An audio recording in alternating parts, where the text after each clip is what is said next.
গতকালকে দেখলাম একটা চোর লত সুন্নি সুন্নি তারেক রহমান এক সমাবেশে বক্তব্য দিচ্ছে, ও দৌড়ে এসে বলতেছে, স্যার ভাই 16 বছর আগে আপনার বাড়ির থেকে আমি পেয়ারা চুরি করে খেয়েছিলাম। এ যুবকেরা ভিডিও দেখেননি? হাজার হাজার মানুষের সামনে, মিডিয়ার সামনে তারেক রহমানের কাছে এসে বলতেছে, ভাই আজ থেকে 15-20 বছর আগে, 16 বছর আগে আপনার বাড়ি থেকে পেয়ারা চুরি করে খেয়েছি, আমাকে মাফ করবেন। হাত কাটার আইন যদি দেশত থাকতো, ও কি স্বীকার করতো? কথা কন না কে? তবে স্বীকার করলেও আর হাত কাটা পড়তো না, কারণ ও পেয়ারা চুরি করে খেতে পেটের খুদেই। কথা কন না কে? ইসলামকে ভুল বুঝবেন না, আগে ইসলামের সঠিক ব্যাখ্যা বুঝতে হবে। কিন্তু আমার প্রশ্ন হলো, 16 বছর আগে পেয়ারা চুরি করে খাইলো, এতদিন মনে হলো না? নেতাক দেখার পর আর মনে হলো? মিডিয়া দেখে, লক্ষ লক্ষ মানুষ দেখে, এটা কি আসলে পেয়ারা চুরি করে খাওয়ার ঘটনা বলা, না ভাইরাল হওয়ার ধান্দা? কথা কন না কে? মানে আপা একটু ভাইরাস হতে চাই, জনগণকে বুঝাতে চাই আমি নেতার লোক। তো যাই হোক, যে কথা বলতে চাচ্ছিলাম, অভাবে পড়ে কেউ চুরি করলে হাত কাটা পড়বে না। 5টা বিষয়ের গ্যারান্টি, চুরি বন্ধ।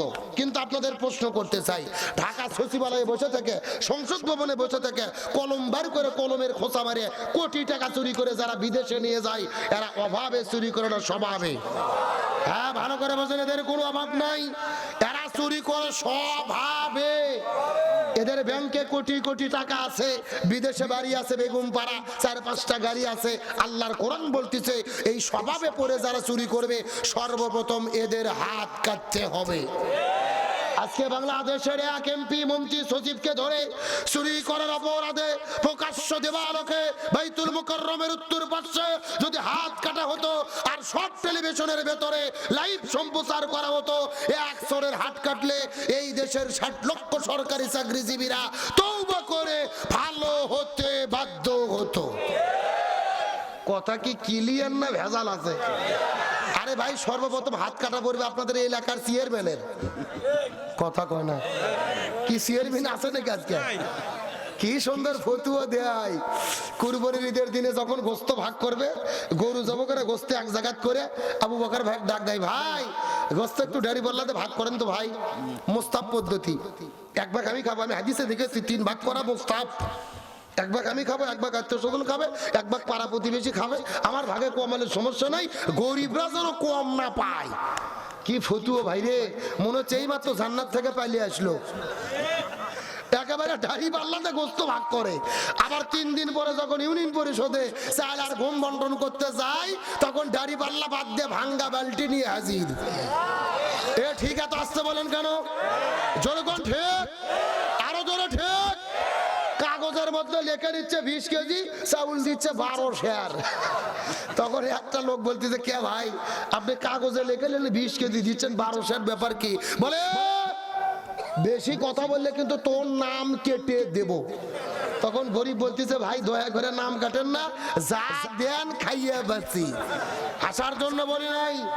এই দেশের ভেতরে এক চেয়ারম্যান চাল ডাল গম চুরি করার অপরাধে প্রকাশ্য দিবালোকে যদি হাত কাটা হতো, সব টেলিভিশনে লাইভ সম্প্রচার করা হতো, এক চোরের হাত কাটলে এই দেশের কোটি কোটি চোরেরা, চেয়ারম্যান মেম্বারেরা এমনিতেই তওবা করে ভালো হতে বাধ্য হতো। আল্লাহর কোরআন বলেছে, জানিয়াতু ওয়াজানি ফাজলিতু কুল্লু ওয়াহিদিম মিনহুমা মিয়াতা জালদা। যদি কোনো ছেলে মেয়ে বিয়ে করার আগে জিনা করে, 100টা বেতের আঘাত করে তাদেরকে বিয়ে করে দিতে হবে। কার কথা? আর বিয়ে করার পরে যদি জিনা করে, বুক পর্যন্ত মাটিতে পুঁতে রেখে পাথর মেরে হত্যা করতে হবে। কার কথা? আজকে বাংলাদেশের এক জিনাকারীকে ধরে প্রকাশ্য দেবালোকে যদি পাথর মেরে হত্যা করা হতো, আর সব টেলিভিশনে লাইভ সম্প্রচার করা হতো, এই দেশে জিনা তো দূরের কথা, ধর্ষণ তো দূরের কথা, ইফটিজিং তো দূরের কথা, অনেক যুবকের রাতের বেলা স্বপ্ন দোষ পর্যন্ত বন্ধ হতো। কথা বলেন? তার মানে বোঝা গেল, কোরআনের বিচার সমাজে যতদিন কায়েম না হবে, ততদিন চুরি ডাকাতি জিনা ব্যভিচার চাঁদাবাজি ধর্ষণ বন্ধ হবে। সুতরাং স্বাধীনতার 54 বছর চলে গেছে, বাবার নীতিতে দেশ চলেছে, স্বামীর নীতিতে দেশ চলেছে, চাচার নীতিতে দেশ চলেছে, কারু নীতি শান্তি দিতে পারে নাই। তার মানে বোঝা গেল, বাংলাদেশে শান্তি যদি পেতে চাই, আগামীতে কোরআনের নীতি কায়েম করতে হবে। সুতরাং সুদ ঘুষ দুর্নীতি চাঁদাবাজি রাহাজানি হত্যা ধর্ষণ বন্ধ করে সুখী সমৃদ্ধি কল্যাণকামী রাষ্ট্র গঠনের জন্য কোরআন দেই দেশ পরিচালিত হোক। আমরা কি চাই? কারা কারা চাই? দুটো হাত আল্লাহকে তুলে দেখান।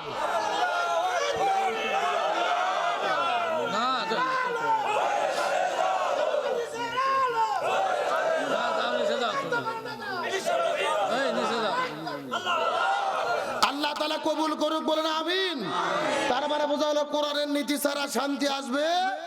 আলোচনাকে মিনিট 5 চলবে চলবে কি বাবা? শেষ করতে দেবো নাকি? কি হ্যাঁ, কি গল্প বলতেছেন আপনারা?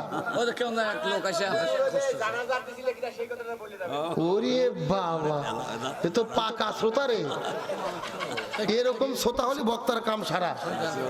কি বাবা, কি কি কিছু বলতে চাচ্ছেন না? না, এগুলো ওয়াজ ব্রেক দিতে হবে না। আপনি অসুস্থ, টাকা পয়সা সাহায্য চান, ওটা মোনাজাতের আগে। কি দিয়েছে দোয়া চাইছে? ও আপনি দিয়ে দোয়া চাইছেন, একটা সেই দোয়া হবে ইনশাআল্লাহ। আপনি বসে থাকেন, দোয়া হবে, দোয়া হবে ইনশাআল্লাহ, দোয়া হবে। আলোচনাকার মিনিট 5 শুনবেন। আলোচনা চলছে চলছে, ওটা উঠি করা যাবে? তাহলে জোরে বলেন দেখি, খাজার জানাজার সত্য কয়টা? আরো জোরে বলেন। আমার বন্ধুগণ, মুসলমান ভাইরা গভীর মনোযোগ লক্ষ্য করুন। কোন দিকে নজর নাই, কোন দিকে তাকাতাকি নাই। শর্টকাটে সংক্ষিপ্ত ভাবে শিক্ষার জন্য বলে বিদায় নিয়ে চলে যাব। খাজা দুনিয়া থেকে বিদায় নিয়ে চলে গেল। জোহর পার হয়ে যায়, জানাজা হয় না। আসর পার হয়ে যায়, জানাজা হয় না। মাগরিব পার হয়ে যায়, জানাজা হয় না। এশার নামাজ পার হয়ে যায়, জানাজা হয় না। লক্ষ্য করে দেখা গেল 4টা সত্যের মানুষ দুনিয়ার মধ্যে খুঁজে পাওয়া যায় না। হাউমাউ করে কান্না করে করে ওই মাদ্রাসার ভেতর থেকে কয়েকজন ছাত্র আসার পরে আস্তে করে খাটুনি ধরার পরে ঘোষণা দিলেন, এই পৃথিবীর মানুষেরা জানাজা হবে না, বাড়ির দিকে চলে যাও, বিনে জানা যায় তার লাশটাকে সুন্দর করে দাফন করে দেওয়া হবে। লক্ষ মানুষ হাউমাউ করে করে কান্না করা শুরু করলেন। পৃথিবীর সবচাইতে বড় একজন আলেম এই দুনিয়ার মধ্য থেকে বিদায় নিয়ে চলে গেল। আমরা তার জানাজা নামাজ পড়ানোর মতো একটা যোগ্য লোক দুনিয়াতে বের করতে পারলাম না। এই চিন্তন করে করে লক্ষ্য করে দেখা গেল, আস্তে করে যখন কিছু ছাত্র সে খাটুনিটা ধরার পরে কাদের উপরে যখন উঠানোর মতো চেষ্টা করবে, এমন সময় লক্ষ্য করে দেখা যায় লক্ষ মানুষের ভিতর থেকে ওই পিছন দিক থেকে কে যেন হাত উঠাইয়া চিৎকার করে ডেকে বলে, এই পৃথিবীর মানুষেরা খবরদার খবরদার, খাজার লাশটা নিয়ে যেও না রে। আজকে আমি লক্ষ মানুষের ভেতরে খাজার জানাজার নামাজের ইমামতিত্ব করতে যাই। লিল্লাহি তাকবীর। এই লক্ষ লক্ষ মানুষগুলো বড় আশ্চর্য হয়ে গেল। ওই মানুষটা কোন মানুষ রে? যেই মানুষটা দুনিয়ার ভেতরে মানুষটার জানাজার নামাজের ইমামতিত্ব করতেছে। হঠাৎ করে লোকটা হাত ওঠানোর পরে তার সামনে যত মানুষ ছিল দুই দিকে সাইড হয়ে গেল, তার জন্য সুন্দর করে রাস্তা হয়ে গেল। ওই লোকটা দৌড়াইতে দৌড়াইতে দৌড়াইতে এক দৌড়ে খাটুনির কাছে চলে গেল। খাটুনির কাছে যাওয়ার পরে খাজার খাটুনিটা টেনে ধরে ডাক দেয়, বল, এ খাজা, তুমি দুনিয়ার মধ্য থেকে বিদায় নিয়ে চলে গেলে, কিন্তু আমার জীবনের এত বড় ক্ষতি তুমি কেন করে গেলে? এই খাজা, বিদায় নিয়ে চলে গেলে আমার জীবনের এত বড় ক্ষতি তুমি কেন করে গেলে? এই 4টা আমল আমি গোপনে গোপনে করেছি। এই দুনিয়ার কোন মানুষে আমার 4টা গোপন আমলের কথা জানে না। আমার স্ত্রী জানে না, পাড়া প্রতিবেশী জানে না, এলাকার মানুষ জানে না, এমনকি বাবা মা পর্যন্ত জানে না। অথচ এই 4টা আমলের কথা তুমি কেন প্রকাশ করে দিয়ে গেলে? এই লক্ষ মানুষগুলো আমার এই গোপন আমলের কথা জেনে গেল। আগামীকাল সকালবেলা বাড়ি থেকে বের হওয়ার পরে আস্তে করে যখন আমি হেঁটে হেঁটে রাস্তা দিয়ে চলে যাব, সবাই তো লক্ষ্য করে ডেকে ডেকে বলবে, তুমি তো সেই মানুষ, তুমি লক্ষ মানুষের মধ্যে সফল হয়ে গেছো, তুমি সবার মধ্যে সেরা হয়ে গেছো, তুমি তো সবার মধ্যে শ্রেষ্ঠ গুণ অর্জন করেছো। এইরকম বলে বলে মানুষ যখন আমার প্রশংসা করবে, আমার অন্তরের মধ্যে তখন অহংকার তৈরি হবে। কিন্তু আমার নবীজি হাদিসের মধ্যে বলে, এই দুনিয়ার মধ্যে ইবাদত করার পরে যদি কেউ বিন্দু মাত্র অহংকার করে, ওই অহংকার করার কারণে আল্লাহ তার নেক আমলগুলোকে দুনিয়া থেকে ধ্বংস করে দেয়। এ কাজা, তুমি আমার এত বড় ক্ষতি তুমি কেন করে গেলে? তুমি তো বিদায় নিয়ে চলে গেলে, কিন্তু আমার এই গোপন 4টা মূলের কথা দুনিয়ার মধ্যে তুমি কেন প্রকাশ করে দিয়ে গেলে? আমি বড় বিপদের মধ্যে পড়ে গেলাম রে খাজা। এই কথা বলে বলে খাজার খাটুনিটা টেনে ধরে আস্তে করে খাজার মাথার উপরে হাত দিয়ে ডাক দে বলে, খাজা রে, দুনিয়ার মধ্যে যেহেতু প্রকাশ হয়ে গেছে, তোমার কাছে দাবি করি ওই হাসরের ময়দানে আল্লাহ যদি তোমার উপরে রাজি খুশি হয়ে যায়, তুমি একটু আল্লাহর কাছে আমার জন্য ফরিয়াদ করে বলো, আল্লাহ যেন আমার জীবনের এই আমলগুলোকে যেন ধ্বংসর বরবাদ করে না দেয়। এ মুসলমান ভাইরা, শুধু আলোচনা শুনে কান্না করলে হবে না, আলোচনার মধ্য থেকে শিক্ষাটা গ্রহণ করতে হবে। এই দুনিয়ার মধ্যে আমরা মাঝে মধ্যে নামাজ পড়ি, মাঝে মধ্যে পড়ি না, মাঝে মধ্যে আল্লাহকে ডাকি, মাঝে মধ্যে ডাকি না, তাহাজ্জুদের ধার দেও যাই না, অথচ আমরা এমন আলেম, এমন হুজুর, এমন মুসল্লি, মাঝে মধ্যে নামাজ পড়ি, মাঝে মধ্যে পড়ি না, কিন্তু আমাদের অহংকারের ঠেলায় সাধারণ মানুষ আমাদের কাজ দিয়ে যেতে পারে না। এ কথা কর না কে? নামাজ পড়ে 5 ওয়াক্ত, অথচ তার অহংকার কি? সে বুঝাই আমি মুসল্লি, গ্রামের লোকের মধ্যে তার একটা অহংকার, তার দাম্ভিকতা, আমি নামাজ পড়ি, আল্লাহর পথে চলি না। আপনি যত ইবাদত করবেন আপনাকে তত বিনয়ী হতে হবে, আপনি যত নামাজি হবেন আল্লাহর কাছে আপনার তত বিনয়ী হতে হবে। এই লোকটা 40 বছর ধরে জামাতে নামাজ পড়েছে, তাহাজ্জুদ পড়েছে, তারপরও তার ভেতরে কোনো অহংকার নেই, এমনকি গোপনে গোপনে পড়েছে যেন দুনিয়ার কেউ জানতে না পারে।